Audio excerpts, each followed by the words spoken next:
এক পাড়ার এক ছেলের নাম হচ্ছে কদম। ওই পাড়াতে আবার একটা মেয়ে আছে, ওর নাম বাতাসা বেগম। তো কদম আলী আবার বাতাসা বেগমকে খুব ভালোবাসে। জোর করে উঠায় নিয়ে গেছে একদিন। উঠায় নিয়ে গিয়ে ওকে বিয়ে করে ফেলছে। বিয়ে করার পরে হয়েছে কি, আগে যতটা সুন্দর ভাবতো, কাছে থেকে দেখছে যে বাতাসা বেগম আসলে অতটা সুন্দরই না। আবার বাতাসা বেগম রান্না পারে না, বাতাসা বেগম ঘর ঝাড় দিতে পারে না, এই পারে না, সে পারে না।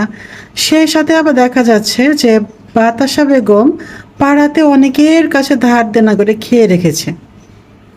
তো ওরা সবাই মিলে কদম আলীর কাছে আসে, এসে বলে যে বাতাসা বেগমের কাছে এত টাকা পাই, দাও।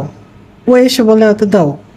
তো কদম আলী করলো কি, বাতাসা বেগমের বাপের কাছে গিয়ে নালিশ দিচ্ছে যে তোমার মেয়ে রান্না পারে না, তোমার মেয়ে এই পারে না, সে পারে না, তোমার ধার দেনা করে রেখেছে।